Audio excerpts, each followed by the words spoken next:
नमस्कार दोस्तों। Topper student education में एक बार फिर से आपका बहुत बहुत स्वागत है। नेट को लेकर के बच्चों की एक जिज्ञासा रहती है। जैसे ही कल हमने जो लाइव किया था उसके अंदर भी कुछ बच्चों ने पूछा था। हालांकि वो लाइव स्ट्रीम के बाद उनके क्वेश्चंस आए कि सर नेट के लिए एज लिमिट क्या है। कुछ बच्चों का प्रश्न रहता है सर क्वालिफिकेशन कितनी होनी चाहिए।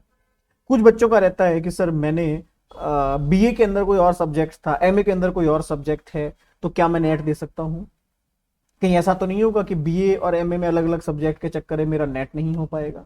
तो इन सारे प्रश्नों का उत्तर हम आज की क्लास में सॉल्व करने की कोशिश करेंगे।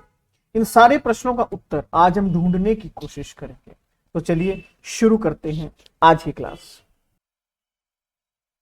तो जो पहला प्रश्न आता है कि सर नेट के लिए हमें कितने परसेंटेज की जरूरत है और कौन कौन इसके लिए अपेयर हो सकता है, और कैटेगरी वाइज हमें कितनी मिनिमम परसेंटेज जो है हमारी होनी चाहिए पीजी के अंदर, पोस्ट ग्रेजुएशन के अंदर, ताकि हम इस एग्जाम के लिए पहले से तैयार हो जाए। कि साहब मान लीजिए मेरी परसेंटेज है 45 और किसी ने कहा नहीं आप दे सकते हैं एग्जाम, आप दीजिए, तो क्या मैं सच में दे सकता हूँ। मेरी 60% है, क्या मैं दे सकता हूँ। तो ये जो प्रश्न है, पहला प्रश्न हम सॉल्व करने की कोशिश करेंगे।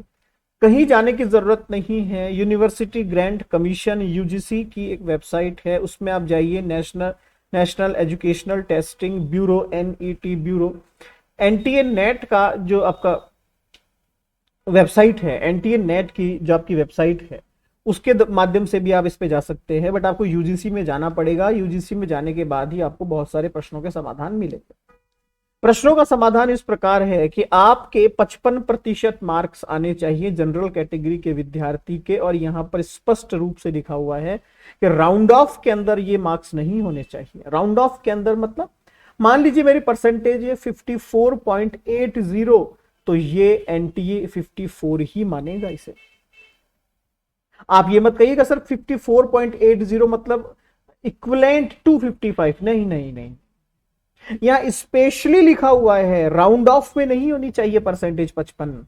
55 मतलब 55.10 चलेगी, 55.20 चलेगी, एग्जैक्ट 55 चलेगी, लेकिन 54.99% भी नहीं चलेगी। ये ध्यान रखिएगा। पहली बात, जनरल कैटेगरी के विद्यार्थी के लिए 55% बहुत जरूरी है। पहली बात है।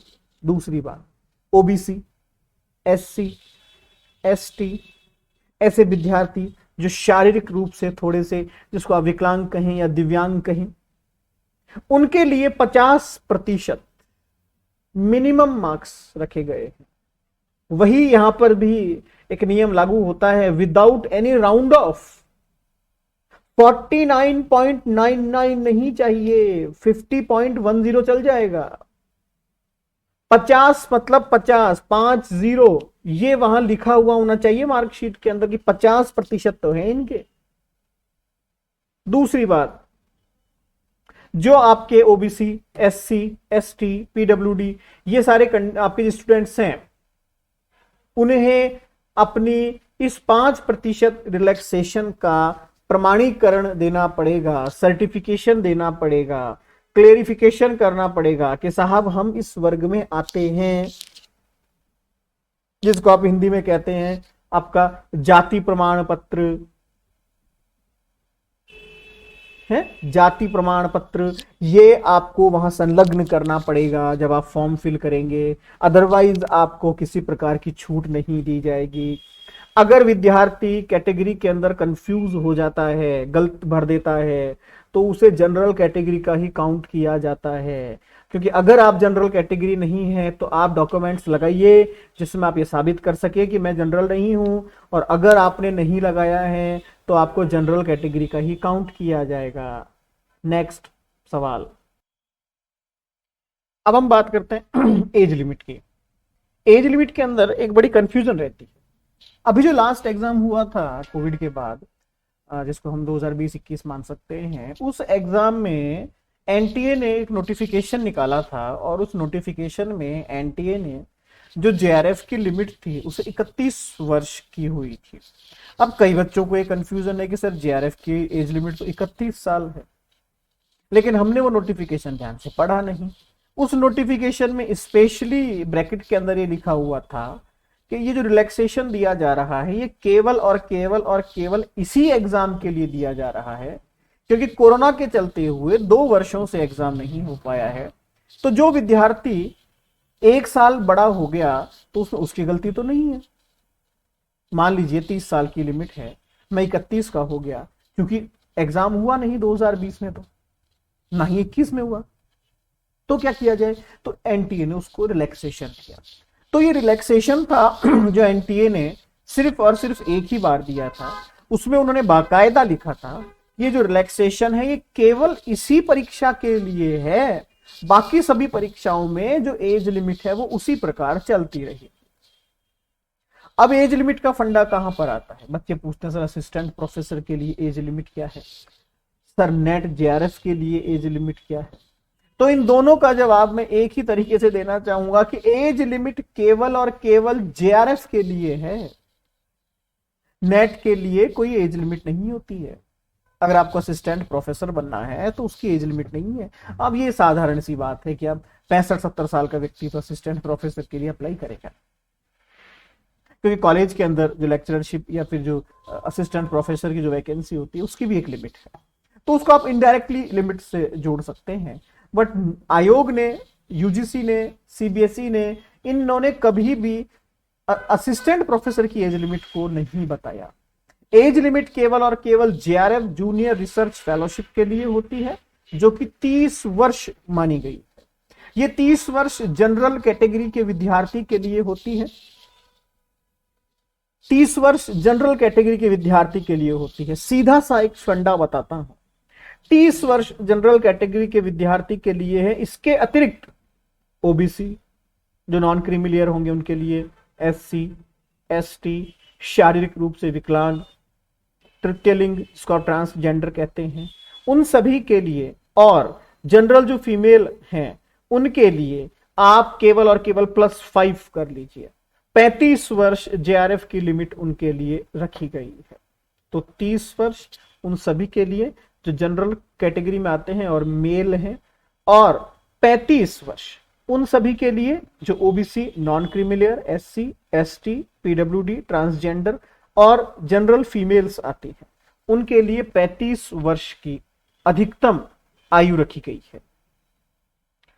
यूजीसी की वेबसाइट पर एक चीज सीधी तौर पर लिखी गई है कि किसी भी परिस्थिति में जो रिलैक्सेशन है वो 5 वर्ष से अतिरिक्त नहीं होगा, किसी भी परिस्थिति।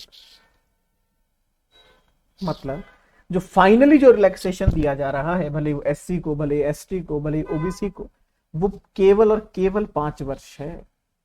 30 + 5 35 वर्ष एससी, एसटी, पीडब्ल्यूडी जिसको आप शारीरिक विकलांग कहते हैं, और ट्रांसजेंडर्स, इन सभी के लिए लिमिट जो है 35 वर्ष है।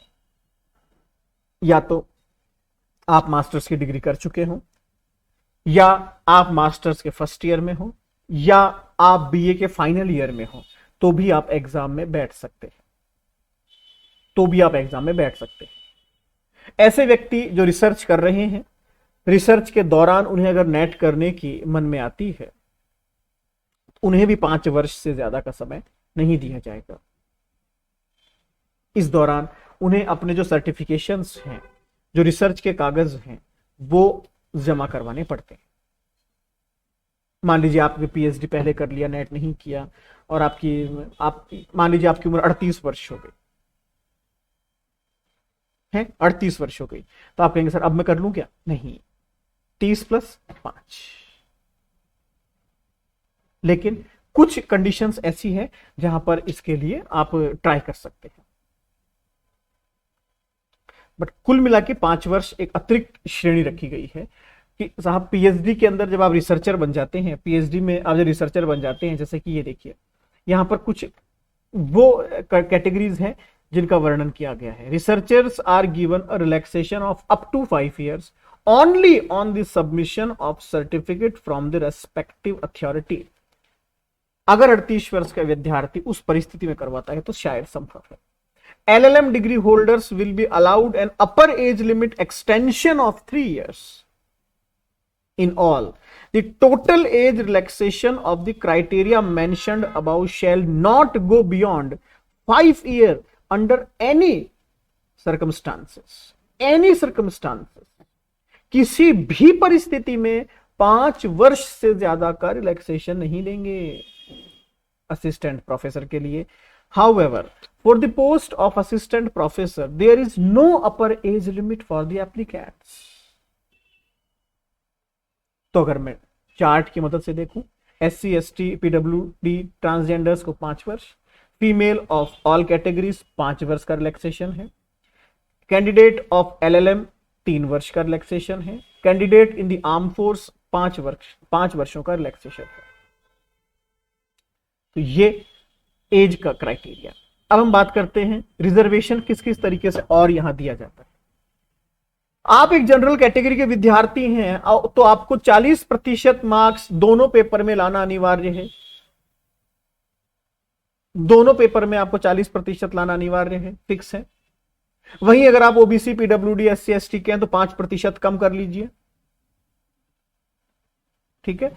Number of seats required for each category as per reservation, 15% of the total seats, which is equal to 480, are reserved for the SC students. 7.5% of the total seat, which is equal to 240, are reserved for the ST students. 27% of seat, which is equal to 864 seats, are reserved for the OBC students. 3%, which is equal to 960 seats, are reserved for person with disability PWD category, while 47.5%, which is equal to 1520 seats, are available for the general category students. Simple. तो ये reservation 15, 7.5, 27, 3 reserved है. ठीक है. 47.5% general category के लिए है, बाकी 52.5% reserve category के लिए. ये कुछ नेट के संबंध में कुछ जानकारियां थी. अगली क्लास में हम कुछ और जानकारियां लेकर आपके सामने आएंगे. तब तक के लिए धन्यवाद.